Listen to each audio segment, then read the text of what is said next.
Assalamualaikum warahmatullahi wabarakatuh dan selamat malam, bersua kembali dalam Bicara Naratif setelah kita berjeda seketika untuk beberapa minggu terkebelakang, dan hari ini kita kembali bersiaran untuk Bicara Naratif. Sudah pastinya kita membicarakan tentang satu lagi topik yang cukup penting dalam kehidupan manusia, iaitu aspek alam sekitar. Buat mukadimahnya, alam sekitar mengikut Seksyen 2 Akta Kualiti Alam Sekeliling mendefinisikan ia sebagai faktor-faktor air, udara, tanah dan juga faktor sekeliling yang memberikan kesan kepada kehidupan manusia. Maka dalam perihal ini, produk hijau juga merupakan antara aspek yang terpenting dalam kehidupan ataupun penghidupan alam sekitar. Yang mana produk hijau ini bukan sahaja bercerita tentang penghasilan produk itu, tetapi bagaimana ia diamalkan dan juga dibudayakan dalam kehidupan manusia. Untuk bercakap lebih lanjut tentang produk hijau dan juga iGEM 2021, yang mana iGEM 2021 ini merupakan persidangan yang berasaskan kepada alam sekitar dan juga eco antarabangsa, yang mana merupakan antara lain kerjasama Kementerian Alam Sekitar dan Air bersama dengan Malaysian Green Technology and Climate Change Centre MGTC untuk melihat bagaimana iGEM 2021 ini secara virtual, persidangan secara maya yang bertemakan Redefining Sustainability boleh menterjemahkan dan juga boleh memberikan impak serta dampak kepada kehidupan manusia, ekonomi negara, malah kepada kehidupan alam sekitar dan juga kepada aspek-aspek alam sekitar di peringkat tempatan. Yang lebih pentingnya, dengan kerjasama dilakukan oleh agensi kerajaan, juga di bawah Kementerian Alam Sekitar dan Air bersama dengan pihak swasta, khususnya bersama dengan MGTC untuk melihat penyertaan daripada negara-negara peserta, malah agensi-agensi peserta juga turut diterjemahkan untuk menghasilkan penyelesaian solusi terbaik dalam 6 elemen yang akan dibincangkan. Bermula Julai 2021 sehingga Disember 2021, persidangan secara virtual dalam maya ini yang berlangsung selama lebih kurang 6 bulan akan menterjemahkan beberapa tema yang penting dalam kita melihat solusi dan juga penyelesaian kepada isu-isu alam sekitar yang akan diperkenalkan. Untuk memulakan bicara pada malam ini, saya sudah semestinya amat bersahati untuk memperkenalkan bersama dengan kita Tuan Teknologi Samsul Bahar Muhammad Noor yang juga merupakan Ketua Pegawai Eksekutif Malaysian Green Technology and Climate Change Centre MGTC. Assalamualaikum, selamat malam Tuan, apa khabar? Waalaikumsalam. Alhamdulillah.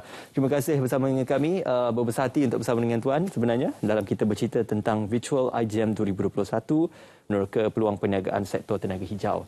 Sebelum kita berganjak kepada iGEM 2021 ini, amat molek untuk kita perincikan lebih lanjut tentang apakah itu produk hijau ataupun apakah itu yang dikatakan sebagai sektor hijau yang boleh diberikan perhatian dan boleh membuka masyarakat tentang produk hijau itu sendiri, Tuan. Terima kasih Saudara Ismail. Terlebih dahulu saya ingin merakamkan penghargaan kepada RTM kerana telah menjemput kami untuk pada program malam ini. Dan juga amat perfect timing dia.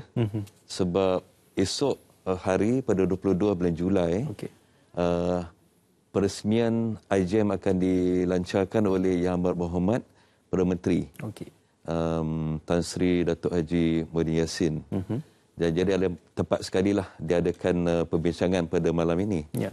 Untuk menjawab soalan tadi, apakah produk hijau? Produk hijau ialah satu-satu produk yang sama ada diproses ataupun digunakan yang mengeluarkan kadar pelepasan karbon yang kurang. Contohlah, kalau satu barangan tu memerlukan satu tenaga elektrik yang banyak untuk digunakan. Contoh peti ais lah. Tapi kalau barangan tu menggunakan kadar elektrisiti yang kurang, jadi dia lah satu produk hijau. Jadi apa yang kami buat ialah kami akan mengkaji setiap produk-produk yang dihasilkan sama ada boleh dikategorikan sebagai satu produk hijau ataupun tidak. Jadi cara yang paling senang ialah memastikan bahawa produk tersebut mengurangkan pelepasan gas karbon ke udara. Itulah sebagai satu pemahaman yang mudah lah. Secara asasnya mungkin produk hijau ini adalah penggunaan produk yang dibudayakan untuk meminimalkan impak kepada alam sekitar juga, ya Tuan, ya.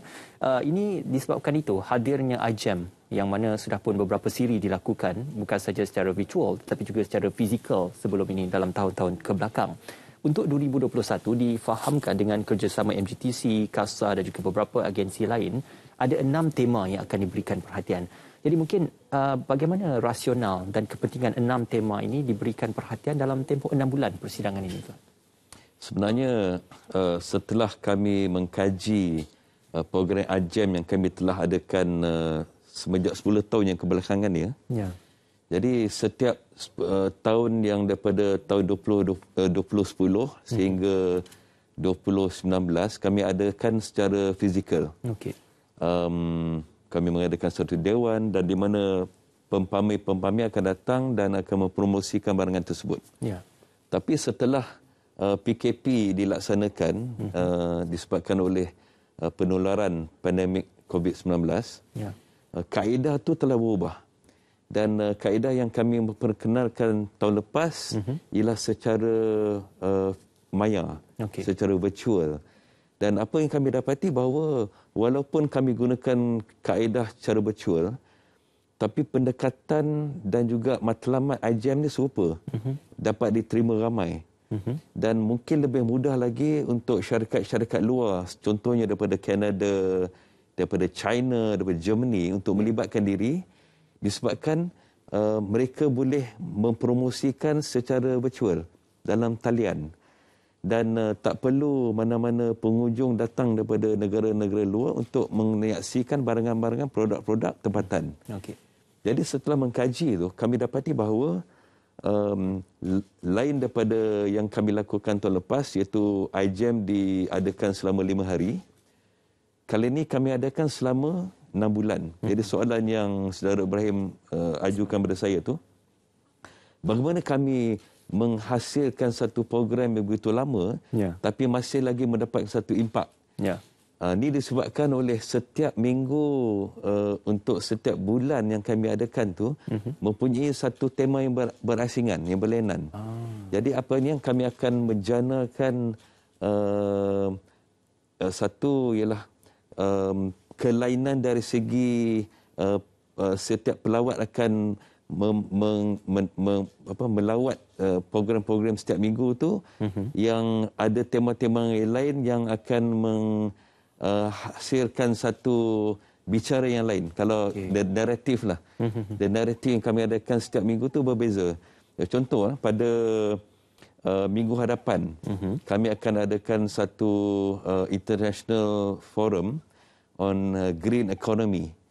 Jadi apa dalam masa satu minggu tu kami akan cuba menungkil dan cuba mendapatkan seberapa banyak pandangan mengenai hydrogen economy. Contoh Dan pada minggu yang lain pula kami akan cuba membincangkan tentang penggunaan kereta elektrik, e-mobility. Dan pada masa yang bulan yang lain kami akan bincangkan tentang circular economy, iaitu ekonomi kitaran. Jadi apa yang kami ingin melakukan ialah setiap minggu ada satu kelainan yang dapat pelawat akan dapat terkesan dan terhasil daripada perbincangan yang kami akan sediakanlah. Bolehkah dikatakan produk hijau ini sebagai pemudah cara kepada kehidupan manusia, bukan saja meminimalkan impak kepada alam sekitar, tetapi juga boleh menjadi sebagai satu pemudah cara mungkin dalam manusia bergerak dan juga melakukan kehidupan seharian. Contohnya e-mobility, kenderaan-kenderaan yang berasaskan elektrik. Yang kedua, bagaimana dari aspek pembungkusan makanan juga turut diasaskan kepada produk-produk hijau, dan juga dalam perihal kehidupan manusia, apakah produk hijau ini boleh memudahkan kehidupan manusia secara asasnya, Tuan? Sebenarnya kita dah lama menggunakan produk hijau. Cuma kita tak nampak yang benda tu ialah satu alat yang dinamakan hijau. Contoh macam daun pisang. Daun pisang tu ialah satu benda yang semula jadi, yang kita gunakan untuk bungkuskan barangan. Okey. Tapi sekarang ni kita menggunakan plastik. Sebab plastik tu mudah didapati, mudah untuk dikeluarkan. Okey. Tapi apa yang kami nak ubah ni ialah menggunakan balik pada barang-barang semula jadi yang boleh dilupus secara semula jadi dan tidak ada kesan kepada alam sekitar. Jadi plastik-plastik pembungkusan sekarang ni yang kami minta pengeluar untuk mengeluarkan boleh dilupuskan dalam masa yang singkat dan tidak akan meninggalkan kesan pada alam sekitar. Contohnya biodegradable plastik. Okey. Jadi kalau kita lihat dan kaji, kita dah lama menggunakan barang-barang teknologi hijau, tapi kita tak nampak. Jadi saya rasa dalam aspek ini, yang penting ialah pembudayaan gaya hidup hijau yang perlu diterap kepada masyarakat. Satu contoh yang paling ketara ialah semasa tahun lepas pada permulaan diadakan PKP. Ya.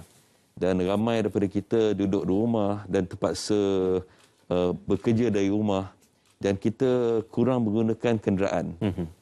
Dan setelah beberapa bulan kurang kenderaan berada di jalan raya, kita dapati bahawa langit udara bertambah bersih. Ya. Dan langit, kita melihat langit biru, air di sungai kelihatan jernih, ya.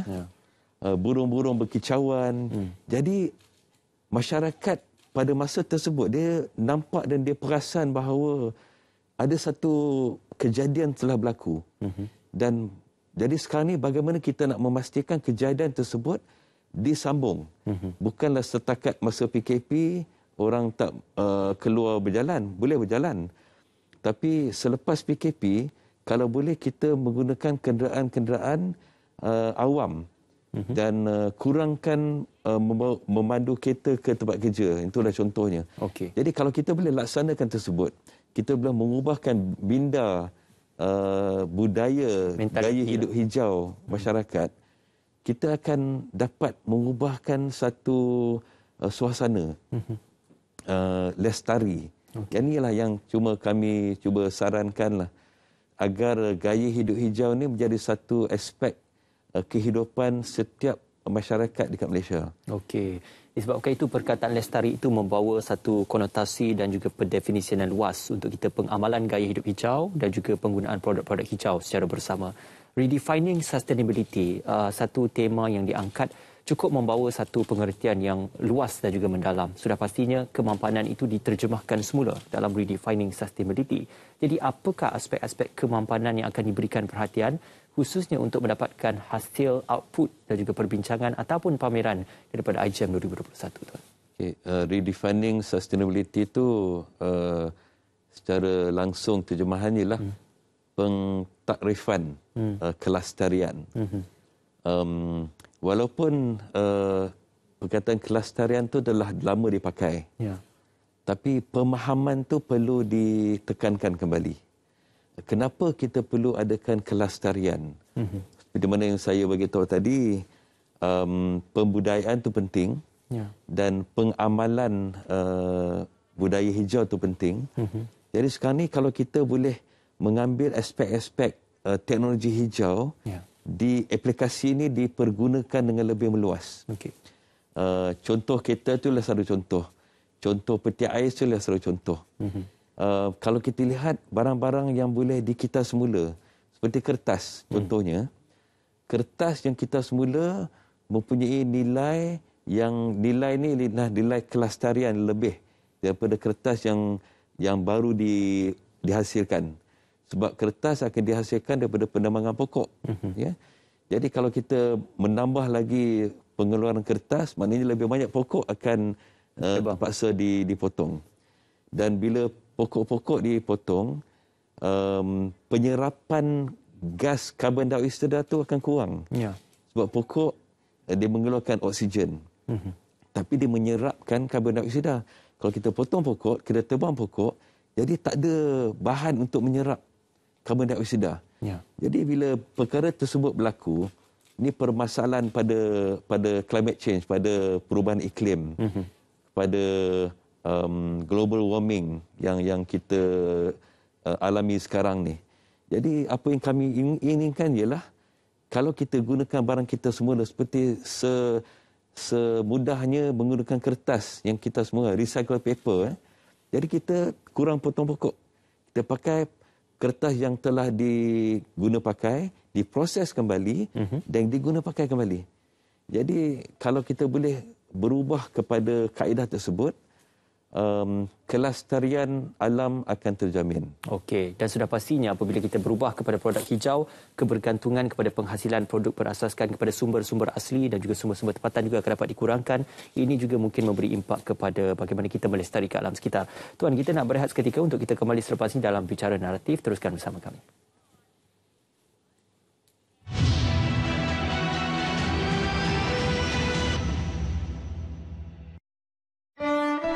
Dokumentari terbaik buat anda di TV1 sempena Aidiladha ini. Tidak dapat digambarkan dengan kata-kata penat lelah barisan hadapan dalam menangani cabaran sepanjang pandemik COVID-19 melanda negara. Mereka bertugas tanpa mengira waktu dan masa demi menjalankan tanggungjawab dan amanah yang diberi.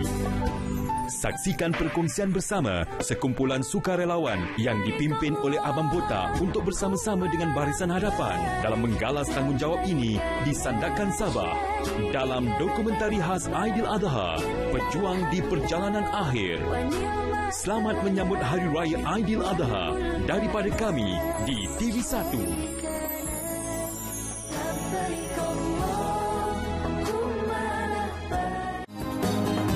Bertenang, bersabar, reda serta bersatu mencari solusi dalam setiap permasalahan.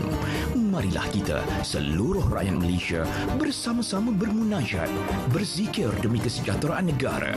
Ikuti kupasan menginsafi hikmah dalam siaran langsung khas Forum Perdana Ehwal Islam bersama 3 panel undangan, Dato' Dr. Haji Muhammad Fazilah Kaunsa, Profesor Madya Dr. Sharifah Hayati Said Ismail dan Ustaz Muhammad Ashraf Muhammad Rizwan.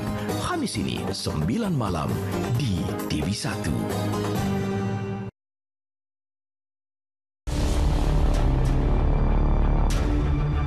Sangat takut masa itu. Sikit salah dipukul dengan senjata. Terus dia tembak terus berapa. Jurang rampas semua barang dalam rumah itu. Berlawan dengan tentera Indonesia. Dia buang itu bom pada jatuh, dia pakai itu peluru besar-besar punya lah.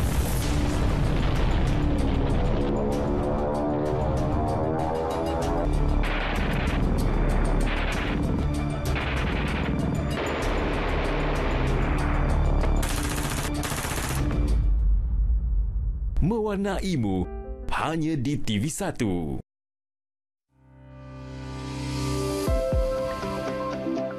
Assalamualaikum warahmatullahi taala wabarakatuh. Saya Profesor Madya Dr. Nik Salida Suhaila binti Nik Saleh. Alhamdulillah kita akan mendapat vaksin COVID-19 tidak lama lagi.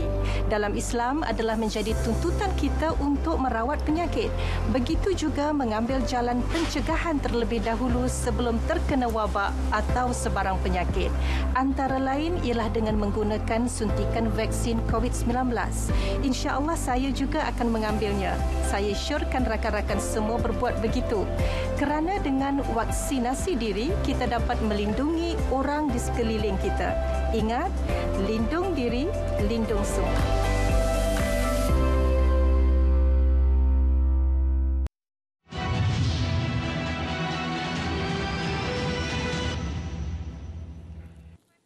Ya, kembali bersama dalam Bicara Naratif, kita memperkatakan berkenaan persidangan dan pameran teknologi hijau dan produk eco antarabangsa Malaysia IGEM 2021 yang juga merupakan kerjasama antara Kementerian Alam Sekitar dan Air KASA bersama dengan Malaysian Green Technology and Climate Change Centre MGTC bersama dengan kita Tuan Teknologi Samsul Bahar Muhammad Noor. Tuan, seketika tadi kita banyak memberikan penumpuan kepada bagaimana pembudayaan, pengamalan dan juga penerimaan produk-produk hijau. Tetapi kita juga perlu memberikan perhatian kepada antara elemen penting dalam IGEM iaitu tentang bagaimana ia memberi sumbangan kepada ekonomi, khususnya pada KDNK negara. Difahamkan Amerika Syarikat merupakan antara pengeluar dan juga pengeksport produk-produk hijau terutama di dunia.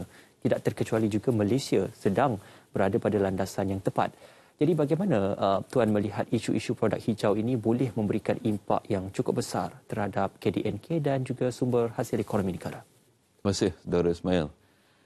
Kalau kita lihat jumlah pengeluaran barang-barang hijau secara global, pada tahun lepas sahaja berjumlah sebanyak 5.4 trilion US dollar bersamaan dengan 23,000 bilion ringgit. Itulah satu jumlah yang besar. Dan tumpuan tu hanya kepada barangan hijau, green technology products. Jadi dekat apa yang kita sarankan dekat Malaysia ialah supaya lebih ramai syarikat-syarikat pengeluar aktif mengeluarkan barangan-barangan hijau. Ya. Okey. Saya nak sebab saudara Ismail menyentuh tentang KDNK, saya nak bagi sedikit pemahaman apakah KDNK. Ya. KDNK ialah keluaran dalam negara kasar ataupun GDP, Gross Domestic Product lah. Bagaimana kita mengira GDP? Okay, ada 4 aspek lah. Nombor pertama ialah consumption, iaitu pembelian. Ya. Dalam konteks yang kita bincang sekarang ialah pembelian barangan hijau. Ya. Okay. Nombor 2 ialah perolehan kerajaan yang membeli barang-barang hijau. Apa yang kami ada sekarang ni ialah kami sudah pun menyenarai lebih kurang 8,000 produk di dalam persijalan My Hijau, di mana produk-produk tersebut telah mendapat pengiktirafan produk hijau. Okay. Jadi daripada 8,000 produk ni, kami telah kategorikan kepada 40 kategori dan kerajaan membeli barang-barang hijau daripada senarai tersebut. Okey. Dan cuba bayangkan, sasaran kami pada tahun 2030 ialah untuk mendapatkan lebih kurang 50,000 produk yang akan tersenaraikan. Dan jika ada 50,000 produk, bayangkan syarikat-syarikat yang mengeluarkan barang tersebut akan dibeli oleh kerajaan. Okey. Tahun 2019 saja, kerajaan telah membelanja sebanyak 300 juta ringgit untuk membeli produk-produk hijau.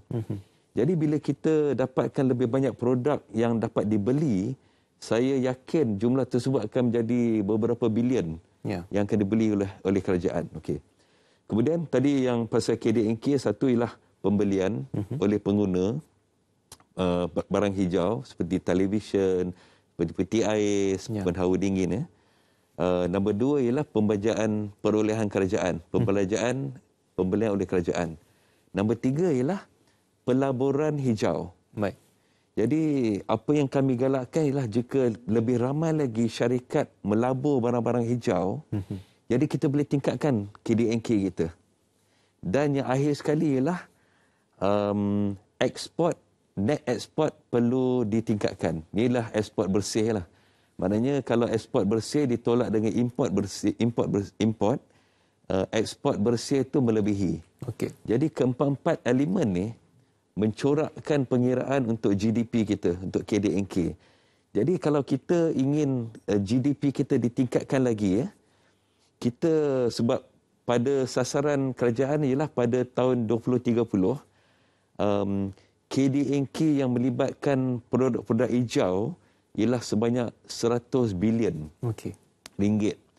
Dan saya yakin jika lebih banyak lagi barang-barang hijau dapat dihasilkan secara tempatan di Malaysia, jumlah tersebut takkan hanya pada 100 bilion. Mungkin 200 bilion, 300 bilion menjelang 2030. Okey. Sebab dekat Green Tech Malaysia, apa yang kami lakukan sekarang ialah kami cuba mendapatkan pelabur-pelabur asing dan juga tempatan untuk melibatkan diri dalam produk-produk hijau. Dan setakat ni, alhamdulillah, dalam tahun ini saja kami dapat melihat lebih kurang 10 bilion potensi pelaburan yang boleh dijana oleh penglibatan industri dalam pembuatan barangan hijau. Okey. Apabila Tuan bercerita tentang bagaimana ekonomi hijau ini boleh dijana, ia akan membuat dan juga membuka satu pasaran import dan juga ekspor yang lebih baik. Sudah pasti apabila sesebuah negara beralih kepada aspirasi ekonomi hijau, contohnya negara membangun seperti Malaysia, maka negara-negara maju seperti yang berada di Eropah ataupun negara maju yang lain akan melihat Malaysia sebagai satu hub perdagangan dua hala untuk ekonomi hijau yang baik. Jadi apakah dengan aspirasi kita untuk berubah kepada penggunaan dan juga pemolehan teknologi hijau, ia akan mewujudkan satu peluang perniagaan dan juga FDI yang lebih baik daripada negara-negara maju yang lain? Betul, saya setuju. Tujuan utama iGEM ni diadakan ialah untuk memberikan satu landasan kepada syarikat-syarikat tempatan, kepada pengeluar-pengeluar barangan produk hijau untuk mempromosikan barangan tersebut. Jadi inilah tujuan asal iGEM. Jadi apa yang kami sediakan ialah supaya negara-negara luar akan datang dan melihat barangan-barangan tempatan. Okey. Sebabkan itulah kami adakan pelbagai perbincangan dengan negara-negara luar untuk melibatkan diri dalam program-program semasa iJam, untuk datang dan melihat. Ni datang ni secara virtual lah. Datang melihat produk-produk tempatan. Jadi apa yang kami mengadakan ialah kami adakan satu landasan memberi peluang untuk satu produk yang mungkin sukar untuk dipromosikan di luar negara. Tapi dengan menggunakan iJam, produk tersebut dapat dipamerkan, dapat diadakan perbincangan secara eksklusif dengan syarikat pembeli daripada luar. Okey. Dan syarikat tempatan dapat menunjukkan apa lagi peluang-peluang produk-produk yang dapat terhasil. Ya? Dan juga semasa iJam juga kami juga terdapat beberapa universiti yang mempamerkan barang-barang inovasi mereka. Kalau kita lihat bahawa kebanyakan produk-produk ni datang dan tercetus idea ni daripada universiti. Okey. Ya? Dan universiti tempatan juga tidak kurang hebatnya untuk mengeluarkan produk-produk tersebut.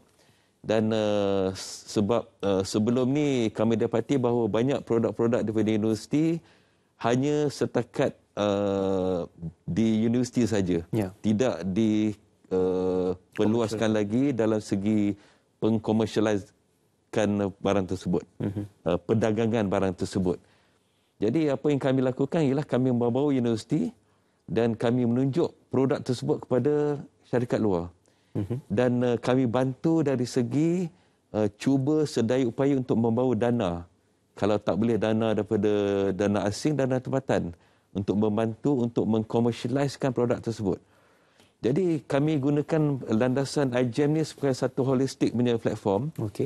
Bukan saja untuk mempromosi, untuk memperdagangkan barang, tapi juga untuk mendapatkan idea dan mencetus minda daripada luar untuk bantu pembuatan produk-produk tempatan.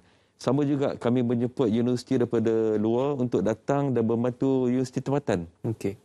Universiti Malaysia yang mungkin mendapat mengeluarkan satu produk tapi hasilnya tidak mendapatkan satu kebolehan untuk menjual dengan harga yang murah. Okey. Jadi yang ni yang kita bawakan industri, bawakan universiti luar untuk membantu. Okay. Jadi kami menggunakan platform iJam untuk perkara-perkara tersebut lah. Okey. Apa yang digambarkan berhasil daripada sesi libat urus dan juga perbincangan itu, saya dapat gambarkan bahawasanya iJam ini dilihat sebagai satu ruang business pitching ataupun teknologi transfer dan juga peralihan teknologi yang baik untuk para peserta dan juga mereka yang menyertai. Namun begitu, apabila diceritakan tentang produk hijau ini sudah pasti mempunyai dan juga menuntut pelaburan yang besar untuk menghasilkan satu produk yang boleh dinikmati dalam suasana ekonomi hijau. Maka dalam bagaimana perihal pelaburan itu penting untuk kita melihat pulangan dan juga hasil dalam tahun-tahun yang mendatang, hasil daripada pelaburan yang boleh dikatakan menguntungkan dalam masa tempoh 5 ataupun 10 tahun. Naratif untuk produk hijau selalunya bila dilihat produk ni mungkin mempunyai satu harga yang mahal. Tapi nilai yang tinggi. Jadi kami cuba mengubahkannya. Kenapa barang hijau ni sekarang ni lah harganya mahal? Sebab permintaannya kurang. Bila tercetusnya permintaan yang lebih untuk produk hijau dan pengeluarannya dapat diusahakan dengan lebih banyak, maka harga dia akan turun. Dan harga akan turun sehingga satu tahap di mana serupa dengan barang-barang yang dikeluarkan secara konvensional. Barang-barang yang bukan teknologi hijau. Yang ini yang kami nak terapkan. Sebab sekiranya tak ada pembudayaan yang kita bincangkan tadi, sekiranya tidak ada pemahaman tentang pentingnya menggunakan barang-barang produk hijau, harga makin akan sentiasa mahal. Jadi jika masyarakat dah boleh mengambil satu pemikiran bahawa pentingnya untuk menjaga alam sekitar, pentingnya untuk kelestarian dan pentingnya untuk membeli produk-produk hijau, harganya akan turun. Dan bila harga turun, semestinya akan dinikmati oleh masyarakat, lebih banyak golongan masyarakat lah. Okey, baik Tuan, kita akan berjeda seketika untuk kita kembali membincangkan tentang Virtual IJM 2021, impaknya juga terhadap sektor tenaga hijau. Kita akan bersua kembali semuanya dalam Bicara Naratif.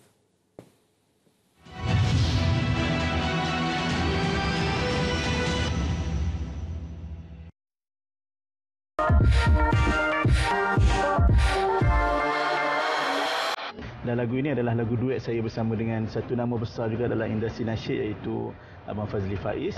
Saya rasa sangat bertuah kerana bersama dengan beliau dalam lagu Carilah Aku di Neraka.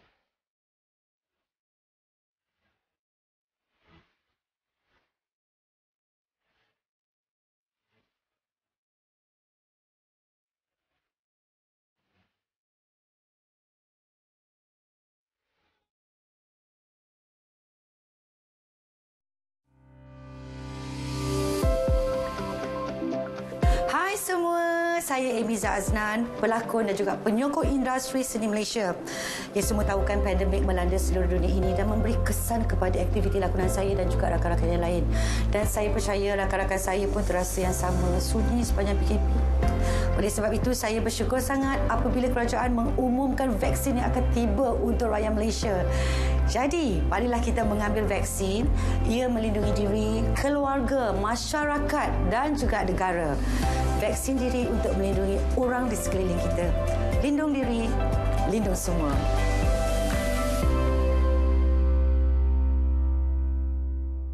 Saksikan program-program menarik menanti anda di TV1 Aidil Adha ini. Baru. Baru kes. Kau ingat aku suka sangat masuk kat sini. Aku masuk ke sini kerana terpaksa tau. Sebab atas satu-satu pengorbanan. Pengorbanan sampai masuk penjara. Allah.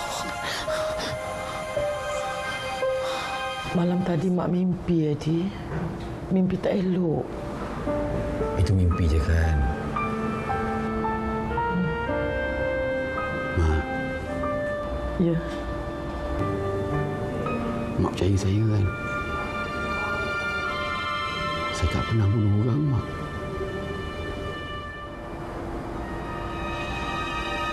Percaya. Selamat menyambut Hari Raya Aidil Adha bersama hayati erti pengorbanan di TV1.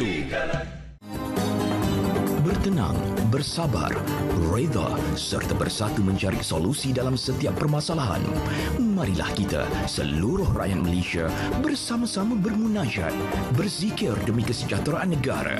Ikuti kupasan menginsafi hikmah dalam siaran langsung khas Forum Perdana Ehwal Islam bersama 3 panel undangan. Datuk Dr. Haji Muhammad Fazilah Kaunsa, Profesor Madya Dr. Sharifah Hayati Said Ismail dan Ustaz Muhammad Ashraf Muhammad Rizwan. Khamis ini 9 malam di TV1.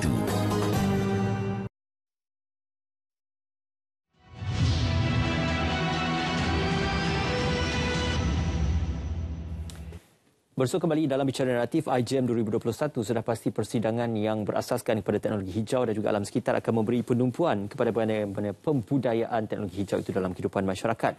Masih lagi bersama dengan Tuan Teknologi Samsul Bahar Muhammad Noor. Tuan, seketika tadi kita bercerita dalam aspek produk hijau, ekonomi, sumbangan kepada KDNK dan sebagainya. Namun apabila penyediaan produk hijau, sudah pasti kita perlu sedia maklum akan sumber-sumber yang akan mendampingi produk-produk hijau.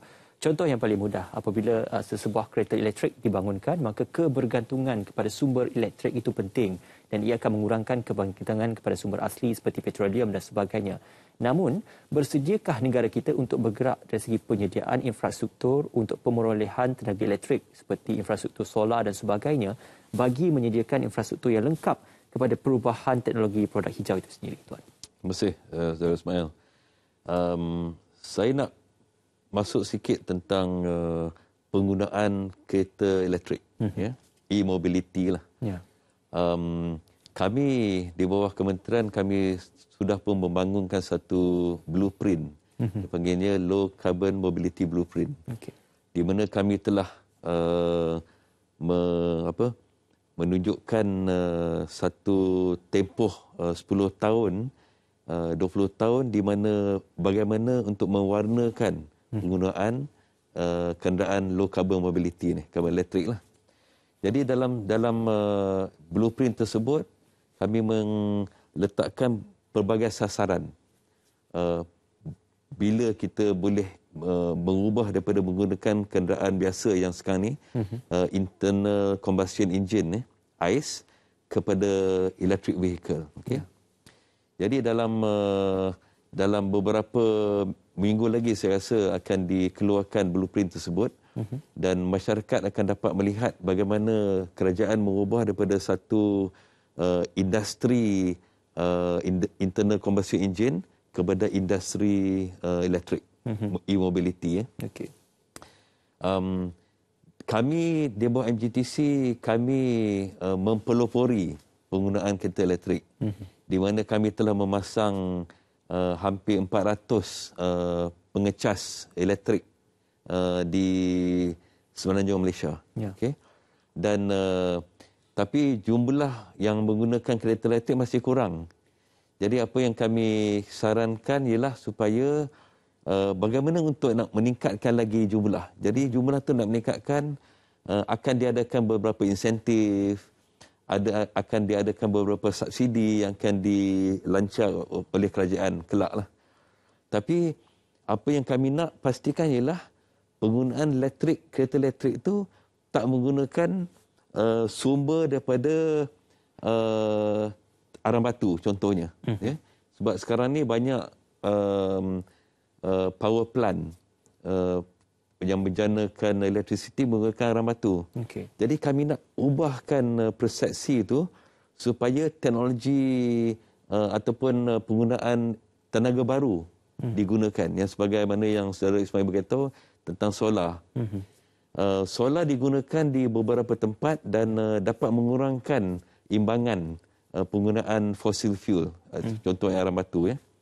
Tapi tak cukup. Sebab solar hanya boleh mendapatkan cahaya matahari untuk mungkin 4 jam. Jadi teknologi yang kami ingin memperkenalkan, yang sebagaimana yang minggu depan kami akan adakan satu forum hydrogen economy itu, untuk menggunakan hidrogen sebagai alternatif energi untuk menyumbangkan kepada pengeluaran elektrisiti. Okay. Hidrogen ni ialah satu, dia bukan tenaga, tapi dia ialah boleh membawa tenaga dan mengeluarkan elektron untuk menjanakan elektrisiti pada satu-satu motor. Contoh, kalau kereta elektrik tu menggunakan bateri dan menggunakan motor untuk bergerak, kereta hidrogen akan menggunakan hidrogen, dan hidrogen tu digunakan dalam satu dia panggil fuel cell stack punya sistem. Dia akan keluarkan elektron daripada membran dalam sistem tu, dan elektron tu akan menjanakan motor, menjanakan bateri. Jadi apa yang kami ingin lakukan dalam forum antarabangsa minggu depan ni ialah bagaimana kita boleh mengubahkan penggunaan elektrisiti daripada fossil fuel kepada hidrogen. Dan bagaimana kita boleh mengubahkan supaya penggunaan elektrisiti masih penting. Sebab walau bagaimanapun majunya ataupun majunya teknologi, elektrisiti lah satu tenaga yang bersih. Ya. Jadi tenaga bersih ni kami masih lagi memerlukan. Cuma untuk menjana tenaga bersih ni, kita gunakan juga tenaga yang bersih daripada sumber yang bersih, iaitu hidrogen. Okay. Jadi banyak perkara yang kerajaan sekarang sedang mempelopori lah, sedang membangun. Dan perkara yang pertama ialah, yang paling penting ialah bagaimana untuk menggunakan sumber-sumber semula jadi, iaitu tenaga boleh baru, renewable energy sebagai satu penghasilan tenaga di Malaysia. Ya, sebab itu bukan saja bercerita tentang produk hijau itu sendiri, tetapi infrastruktur dan juga penghasilan renewable energy ataupun tenaga-tenaga bersih itu juga perlu difikirkan sebagai infrastruktur kelengkapannya.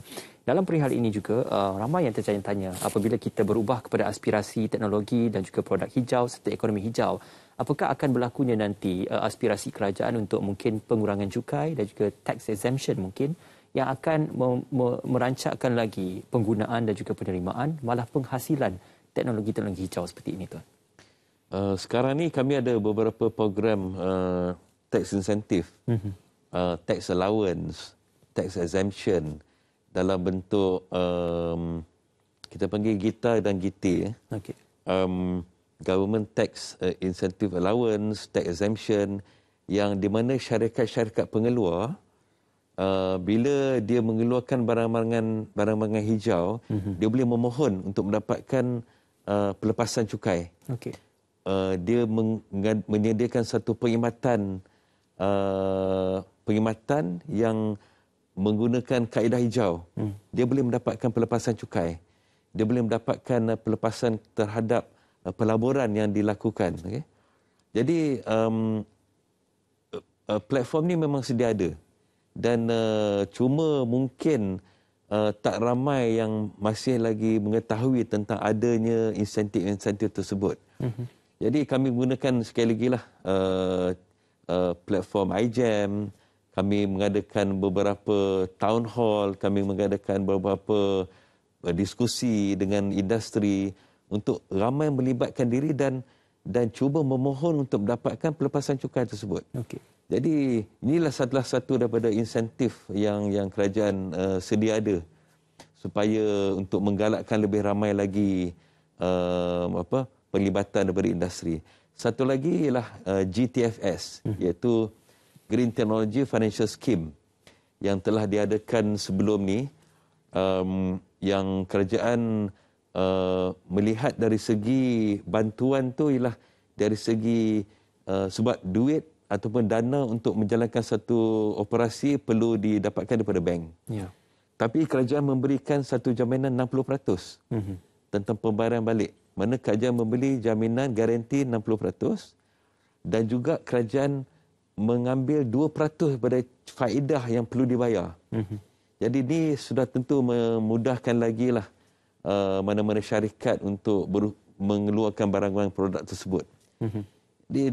Dalam masa kesemasa kerajaan mengeluarkan lebih banyak insentif lah. Jadi apa yang kami harap dengan yang tadi saya beritahu pasal our LCMB, Low Carbon Mobility Blueprint tu, akan memberi satu peluang yang lebih lagi untuk merancakkan lagi penglibatan industri di dalam industri teknologi hijau. Okey.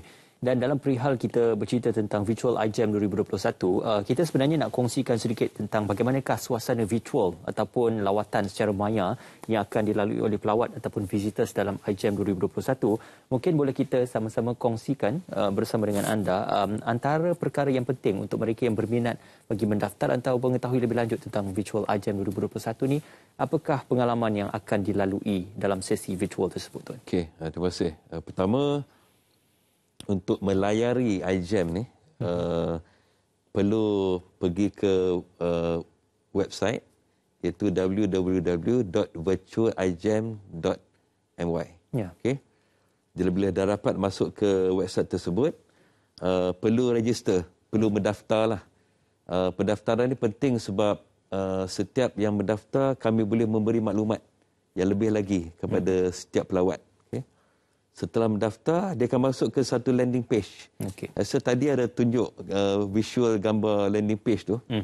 Dalam landing page ni, ibaratkan kita berada di sana secara maya. Kita berada di satu dewan di mana ada registration booth, ada pameran-pameran yang tertera di situ. Jadi dalam landing page ni, bila setiap pelawat masuk, dia boleh melawatkan tempat-tempat tersebut. Okey, setiap booth tu? Setiap booth. Jadi dia akan klik, dia akan keluarkan senarai booth-booth yang terdapat di sana. Dan dia klik pada key tersebut dan dia akan masuk ke, contohlah, dia nak pergi ke Canadian punya pavilion atau Belgium pavilion yang ditunjuk sekarang ni. Jadi dia klik ke Belgium pavilion dan masuk ke Belgium pavilion, dia boleh lihat barang-barang yang sedang dipamerkan. Okay? Dan bila klik pada barang tersebut, dia boleh lihat apa kegunaan produk tersebut, apa kebaikan. Jadi apa yang ni yang kami buatkan supaya virtual ni seperti mana dia berada di sana. Dan yang baiknya virtual exhibition ni, dia boleh melayari selama 24 jam. Okay. bukan tertakluk kepada operasi bukanya dewan pada pukul jam 10 contoh sehingga pukul 6 ya. Ni sentiasa dah boleh. Dan juga kami sediakan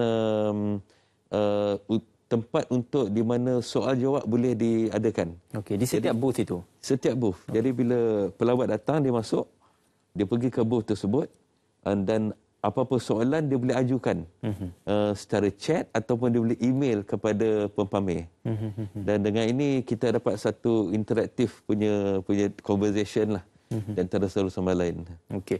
Sudah pasti dalam perihal ini pempamer juga turut bersedia dengan beberapa persoalan ataupun beberapa perkara yang akan penting diajukan oleh para pelawat juga. Jadi dalam perihal ini bagaimana pula dengan sambutan oleh pempamer yang akan menyertai untuk virtual kali ini? Kita akan kembali bercerita lebih lanjut tentang IJEM 2021. Kita akan berehat seketika, semuanya kembali dalam Bicara Naratif.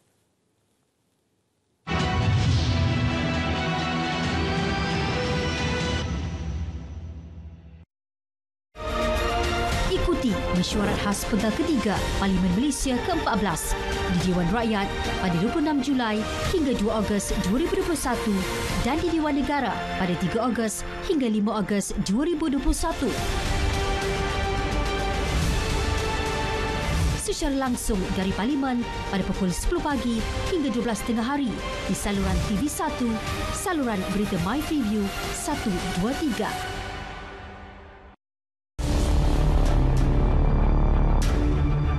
Sangat takut masa itu. Sikit salah dipukul dengan senjata. Terus dia tembak terus berapa. Jurang rampas semua barang dalam rumah itu. Berlawan dengan tentera Indonesia. Penjahat buang itu bom pada jatuh dia pakai itu peluru besar-besar punya lah.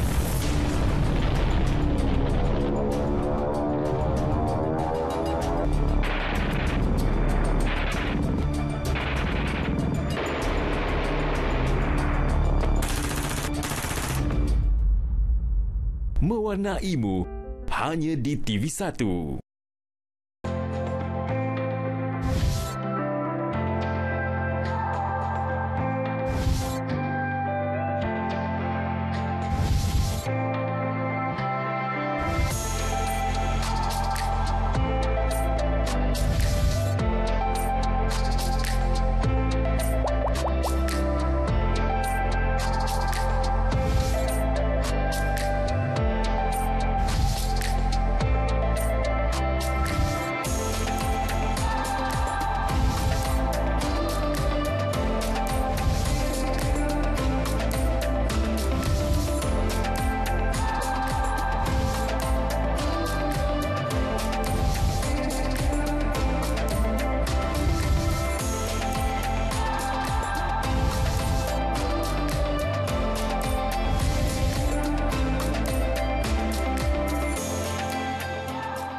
Agensi penguatkuasaan sudah sedia mempunyai tugasnya yang hakiki. Namun, disebabkan oleh kegaruhan pandemik ini, maka banyak tugasan tambahan perlu dipikul serentak. Setiap petugas turut berdepan kelesuan.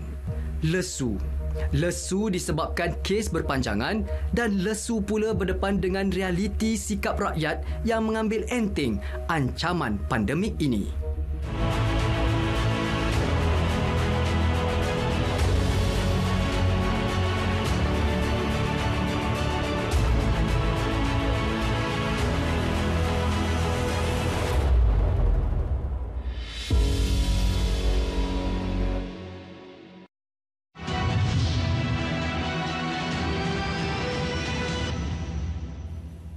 Bersua kembali dalam Bicara Naratif, kita bercerita tentang IJEM 2021, masih lagi bersama dengan Tuan Syamsul Bahar. Ini perkara penting untuk kita mengetahui capaian daripada IJEM tahun sebelumnya dan juga jangkaan untuk tahun ini. Bagaimanakah perbandingan dan juga capaian pada tahun ini, penyertaannya boleh menterjemahkan dan juga mencapai hasil objektif yang diingini di bawah IJEM 2021, Tuan? Terima kasih. Saya nak ingin melihat balik pada tahun 2019 di mana kami mengadakan IJEM secara fizikal. Semasa kami mengadakan di KLCC selama 5 hari, IJEM tersebut telah menjana potensi perniagaan sebanyak hampir 7 bilion ringgit Malaysia. Dan apabila kami mengadakan pada tahun lepas secara virtual selama 5 hari, potensi perniagaan ialah sebanyak 3.4 bilion. Jadi tak nampak banyak, mungkin banyak perbezaan sebab secara fizikal tu lebih mudah untuk pelabur datang, untuk perniagaan dilaksanakan. Tapi secara virtual tu kami mampu mendapat 3.4 bilion. Adalah satu usaha yang membanggakan lah. Ya. Jadi pada tahun ini kami mensasarkan, sebabkan kami mengadakan selama 6 bulan, kami mensasarkan sebanyak 5 bilion potensi perniagaan yang kami boleh terhasil daripada pameran. Ya.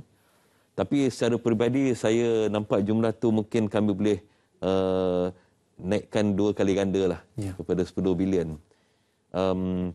Dan apa yang kami dapati pada tahun lepas ialah penglibatan daripada syarikat luar amat menggalakkan.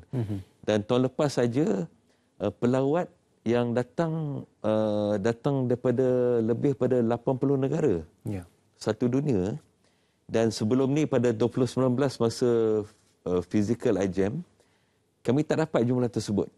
Sebab melayari secara talian, secara virtual ni lebih mudah untuk mereka melihat. Jadi pendekatan ni kami gunakan kembali pada tahun ni. Tapi cuma pada tempoh 6 bulan, itu memberi peluang kepada syarikat-syarikat yang tidak boleh melibatkan diri dalam, katakanlah contoh pada bulan Ogos, tapi boleh melibatkan diri pada bulan September, untuk mempamerkan mungkin bukanlah sepenuh-penuh 6 bulan, tapi mungkin dalam sebulan.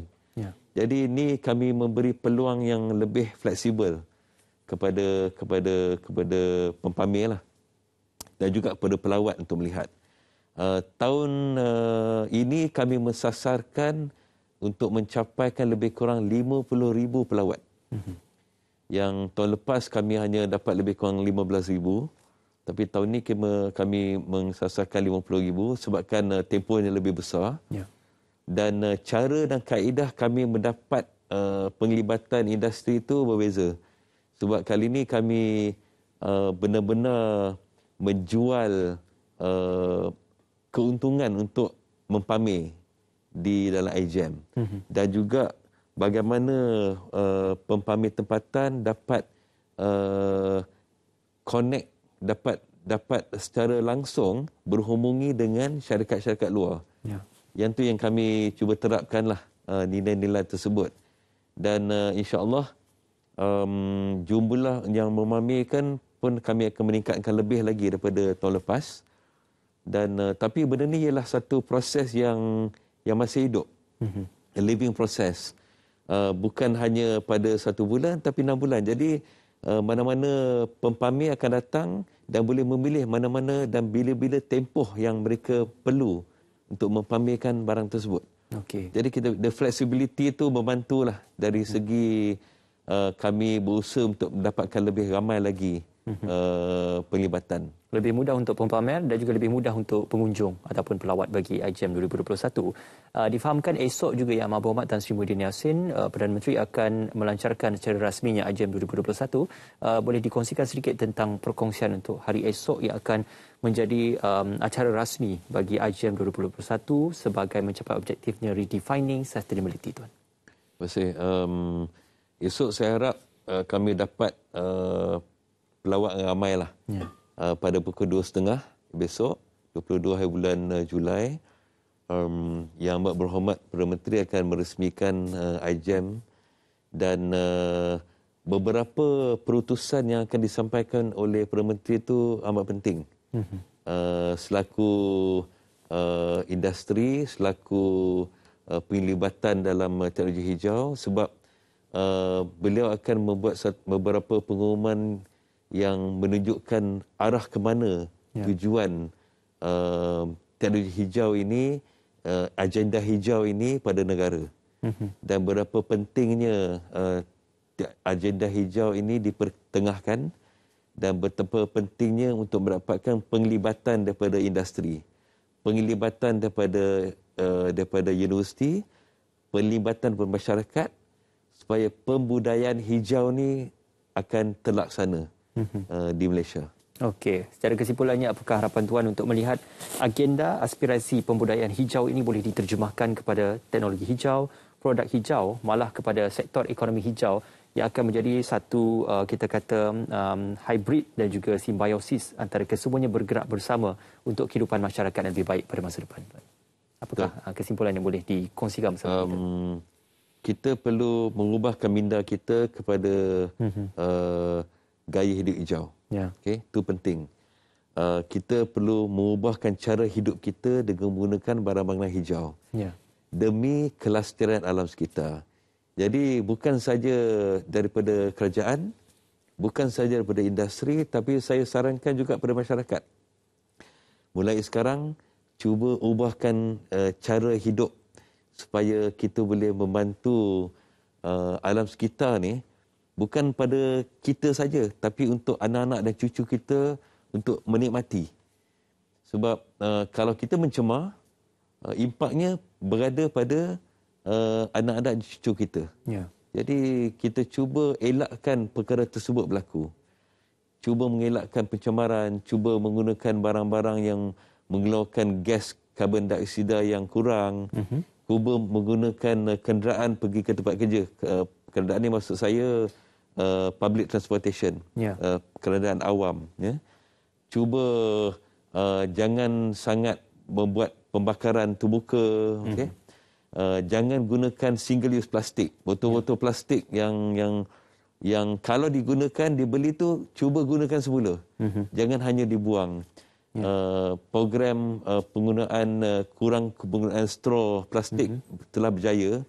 Jadi program-program tersebut harap masyarakat akan dapat sambut dan dapat menyahut cabaran yang diberikan kepada masyarakat supaya kita mengubahkan minda kita dan pembudayaan kita kepada gaya hidup hijau. InsyaAllah. Satu perkongsian yang baik juga kita ucapkan selamat maju jaya untuk IGM 2021. Anda boleh layari di laman sesawang IGM 2021. Terima kasih kepada Tuan Teknologi Samsul Bahar Muhammad Noor, Ketua Pegawai Eksekutif Malaysian Green Technology and Climate Change Centre MGTC untuk bersama dengan kami dalam perkongsian IGM 2021. Sudah pastinya dalam kita meneroka peluang perniagaan sektor tenaga hijau, Sustainable Development Goal SDG menggariskan bahawasanya pembangunan lestari merupakan pembangunan hari ini tanpa mengorbankan kehidupan hari esok. Terima kasih Tuan kerana bersama dengan kami. Terima kasih para penonton kami. InsyaAllah dari semasa ke semasa kita membawakan perkembangan terkini. Teruskan siaran anda bersama kami di saluran berita RTM dan di TV1.